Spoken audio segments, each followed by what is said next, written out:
name of the business is Manchester Star Tuition, or MST for short. We focus on providing high quality tuition at the lowest possible prices for students between the ages of 8 to 16. It does stem from the concept that most industries are you get what you pay for. I'm a strong believer that in the education sector it shouldn't really be like that. It should be essentially everybody has access to high quality tuition, especially with where the industry is going right now.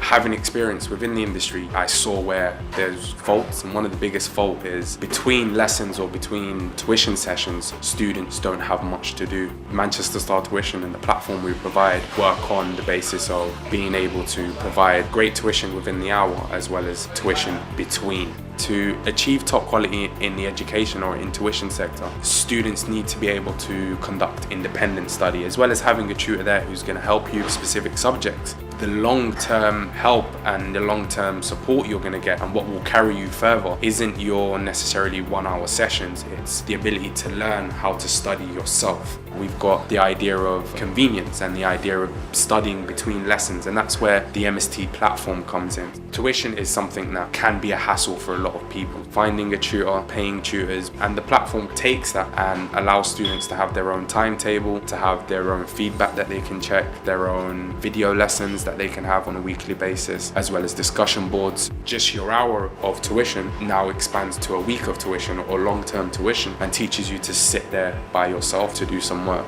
Last year, the company was just myself, and it was just to get a test for the industry itself. Once we figured out where the gaps were, that's where the whole idea of a platform and Manchester Star Tuition started to take shape. September was our first official launch.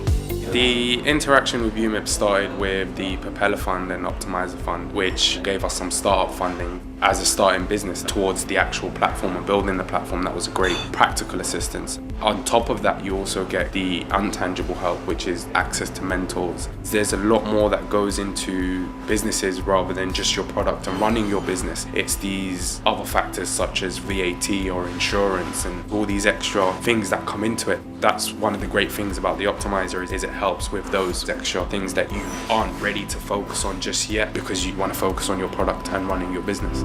The start of the process, we were enrolled in the roadmap, so they were workshops that focused on different aspects of business. Some of them were focusing on startups or businesses, some of them were focused on essentially what aspects of business there are, your value proposition and stuff you've kind of never heard of.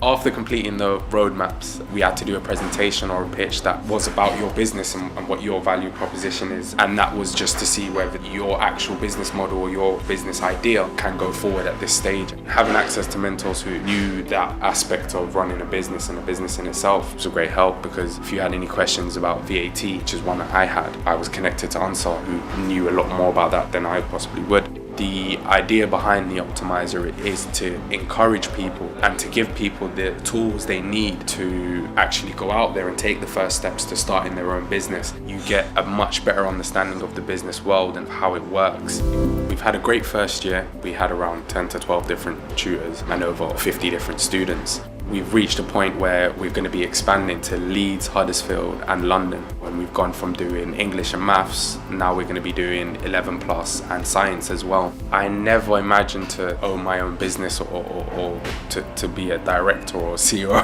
And even when I get letters or anything that says Director Ali Osman, I'm like, who's that?